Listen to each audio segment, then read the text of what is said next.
Managers ಅಲ್ಲ, we had all elderly managers.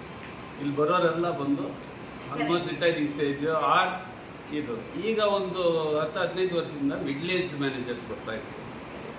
So our relations with those managers are entirely different. ಇವರು personally ನೋಡಿಬಿಟ್ಟು ಸ್ಟಾರ್ಟಿಂಗಲ್ಲಿ ಇವರ್ little ಇದು, ಯಾಕಂದರೆ very young manager and vibrant ಒಂದು ಕಡೆ, ಇನ್ನೊಂದು ಕಡೆ ಇಷ್ಟು ಲಾಫ್ಟರ್ ಇರಲಿಲ್ಲ ಅವ್ರ ಹತ್ರ. We didn't have this laughter. And straight away ಬಂದು ಮ್ಯಾಟ್ರಿಗೆ use to come out, open out for the matter. ಈಗ ಏನಪ್ಪ ಇವರು ಇಷ್ಟು ಸ್ಟ್ರಿಕ್ಟ್ ಆಗಿದ್ದಾರೆ, ಏನು ಮಾಡೋದು ಅಂತ ಒಂದು ಇದಿತ್ತು. ಬಿಕಾಸ್ ಮಾರ್ಕೆಟಿಂಗಲ್ಲಿ, ಅಡ್ಮಿನಿಸ್ಟ್ರೇಷನಲ್ಲಿ ನೀವು ಹೆಂಗಿದ್ರು that will not reflect on the people. But marketing we are having a very special quality ಇದೆ. ನೋನ್ ಹೇಳೋದನ್ನು ನನ್ನಂತ ಹೇಳಬೇಕು ನೀವು. ಹೇಳಿದ್ರೇ you are accepted in the market. So that is the thing. And then we found out that he was more friendly. And these things, qualities, it comes only. Getting the leave to take. You are without in charge and our without in charge. And I am pleased to give some statements in the sense that he is very good leader. Do you agree?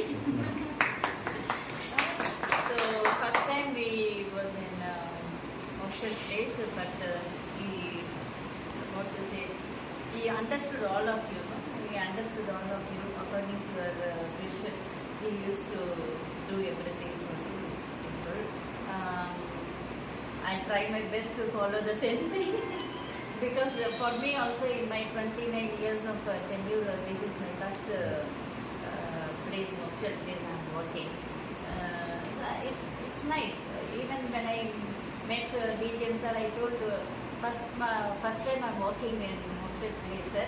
But nice sir, all agents are intelligent, knowledgeable. They are doing well, sir. I never expected this. True, I meant it. It's okay if I talk in English, no problem. So good.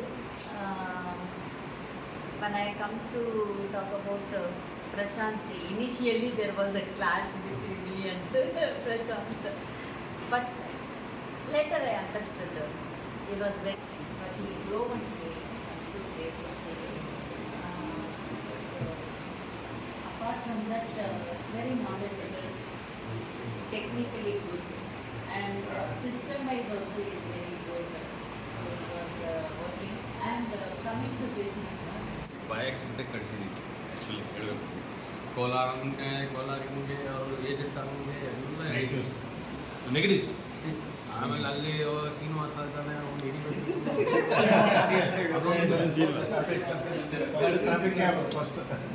Rough clients ಇರ್ತಾರೆ ಅಲ್ಲಿ, rough ಆಗಿರ್ತಾರೆ clients, ಹುಷಾರಾಗಿ handle ಮಾಡಬೇಕು. But ಅದು ನಾನು ಇಲ್ಲಿ ಬಂದಾಗ ನೋಡಿದೆ, ಆ ಥರ ಏನು ಅನಿಸಿಲ್ಲ. ಇನಿಷಿಯಲಿ ಫಸ್ಟ್ ಸ್ಟಾರ್ಟಿಂಗ್ ಸ್ವಲ್ಪ ನನಗೂ ಫಸ್ಟ್ ಇನ್ಚಾರ್ಜ್ ಆಗಿ ಬಂದಿದ್ದೆ ಈ ಆಫೀಸ್ಗೆ. ಸೊ ನನಗೆ ನಾನು ತುಂಬ ಹೊರಟ ಆಫೀಸ್ ಬೆಂಗಳೂರಿನಲ್ಲಿ ಯಾವ ಆಫೀಸರ್ ಯಾರನ್ನ ಕೇಳೋದು ನನ್ನ ಬಗ್ಗೆ ಒಂದಪ್ಪ ನನಗೆ ಹಾಂ ಇವ್ರನ್ನ ಕೇಳಿಬೇಕಾದ್ರೆ ತುಂಬ ಹೊರಟು ಅಂದರೆ ಅಷ್ಟು ಹೊರಟು ಅಂದರೆ ಯಾರು ಮಾತು ಕೇಳಲ್ಲ ಆ ಥರ ಇತ್ತು. ಇಲ್ಲಿ ಬಂದಮೇಲೆ ನಾನು ಓಲ್ಡ್ ಆಗ ನಾನು ಮೆಚುರಿಟಿ ಬಂದಿದ್ದೆ, ಹೇಳಬೇಕು ಅಂತ ಮೆಚುರಿಟಿ ಅದು ಕೇಳ್ತಾ ಇರಲಿಲ್ಲ, ಕೇಳಬೇಕು. ಹಾಂ ಇಲ್ಲ, ಅದು ಆ ಟ್ರಾನ್ಸಾಕ್ಷನ್ ಇದೆಲ್ಲ ನನಗೆ ಏನಾಗ್ತಾ ಇತ್ತು, ಓ ಈ ಥರ ಮಾಡಿದ್ರೆ ಕರೆಕ್ಟು, ನನ್ನ ಕೋಪ ಮಾತಾವಲ್ಲ ಸೆಟ್ ಆಗಲ್ಲ ಅಂತ ಐ ಲರ್ನ್ ಮೈಥಿಂಗ್. ಬಿಸ್ನೆಸ್ ಮಾಡಬೇಕಾದ್ರೆ ಸರ್ ಹತ್ರ ಮಾತಾಡೋದು, ಅವ್ರು ಹೇಗೆ ಹೇಳ್ತಿದ್ರು ಅಂತ, ನೀವೇನ ಮಾಡೋದಪ್ಪ, ಮಾರ್ಕೆಟಲ್ಲಿ ಎಷ್ಟಿದೆ ಕಾಂಪಿಟೇಷನ್, ಬ್ಯಾಂಕ್ ಹೋದಾಗ ಹೆಂಗಿದೆ ರಿಲೇಷನ್ಶಿಪ್ ಅವರು, ಅದನ್ನು ಒಬ್ಬರು ಹೇಗೆ ಹ್ಯಾಂಡಲ್ ಮಾಡ್ತಾ ಇದ್ದಾರೆ. ಸೊ ಇದೆಲ್ಲ ತಿಳ್ಕೊಂಡು ಒಂದು ನಾವು ಅದೇ ಲೆಕ್ಕದಲ್ಲಿ ಬರಬೇಕು ಅಂತ ಸ್ಟಾರ್ಟ್ ಮಾಡಿದ್ವಿ. ಸೊ ಬಂದು ಫಸ್ಟ್ ಇಯರಲ್ಲೂ ಚೆನ್ನಾಗಿತ್ತು ಟ್ರೈನಿಂಗ್, ಸೆಕೆಂಡ್ ಇಯರು ಚೆನ್ನಾಗಿತ್ತು. ಸೆಕೆಂಡ್ ಇಯರ್ ಏನು ಮಾಡೋದು ಚಿನ್ನ ಆಗ್ತಿತ್ತು ನಮಗಂತೂ. 2023-24 ಯಾವುದೇ ಪ್ರಪೋಸಲ್ ಕೈಯಾದರೂ ಟಕ್ಕರ್ ಕನ್ವರ್ಟ್ ಆಗ್ತಿತ್ತು. ನನಗೆ ಏನಪ್ಪ ಇದೀಗ ಆ್ಯಕ್ಚುಲಿ ನಾವು ಒಂದು 7,000 ಕೋಟಿ ಮೇಲೆ ಹೊರಟೋಗಿರೋದು, ಲಾಸ್ಟ್ ಒಂದು ಪ್ರಪೋಸಲ್ ಬರಲಿಲ್ಲ. ನಮಗೆ ಕೆ ಎಲ್ ಡಿ ಎಲ್ಲ ಇತ್ತು ಎಲ್ಲ ಇತ್ತು ಅವಾಗ ಅಷ್ಟೊಂದು ಇದಾಗ್ತಾ ಇತ್ತು. ಬಟ್ ಅದು ನೀವು ಪ್ಯೂರ್ ಪ್ರೀಮಿಯಮ್ ಸ್ಟಾರ್ಟ್ ಆಗುತ್ತೆ ನಮ್ಮ ಆಫೀಸಲ್ಲಿ. ಸೊ ಇವಾಗ ಅಂಥದ್ದೇನಿಲ್ಲ. ಅದಾದಮೇಲೆ ನೆಕ್ಸ್ಟ್ ಈ ವರ್ಷ ಹೋದ ವರ್ಷ ಮಾಡುವಾಗ ಫುಲ್ಲು ಫಸ್ಟ್ 2 ಕ್ವಾರ್ಟರ್ಸು ತುಂಬ ಕಷ್ಟಪಟ್ಟೆ. ಏನು ಎಲ್ಲ ಹೋಯ್ತಾ ಇದೆ, ಯಾರು ಕೂಡ ಒಪ್ಪಿದೆ. ಆವತ್ತು ನಾನು ಸೆಪ್ಟೆಂಬರ್ನಲ್ಲಿ ನಮ್ಮ ಏಜೆನ್ಸಿ ಮೀಟಿಂಗ್ ಮಾಡಿದಾಗ ಎಲ್ಲರೂ ಕೇಳ್ಕೊಂಡೆ. ಆವಾಗ ಪ್ರೀಮಿಯಮ್ಮು ಏಜೆನ್ಸಿ ಪ್ರೀಮಿಯಮ್ ಇದ್ದಿದ್ದು ಬರೀ 2 crore 18 lakhs. ಬರೀ 2 crore 18 lakhs ಇದ್ದಿದ್ದು in the month of September. ಮಾರ್ಚ್ಗೆ 3.98 ಅಂದರೆ ಆಲ್ಮೋಸ್ಟ್ 4 ಕೋಟಿ ಆಯಿತು ಏಜೆನ್ಸಿ ಪ್ರೀಮಿಯಮ್, ಆಲ್ಮೋಸ್ಟ್ ಡಬಲ್. ಕಾರಣ ಯಾರು? ಇವುಗಳೇ ಹೆಲ್ಪ್ ಮಾಡಿದೆ. ನಿಮಗೆ ನೀವು ಕೇಳೋದಂದ್ರೆ ಎವ್ರಿ ಡೇ ಇರಲ್ಲ.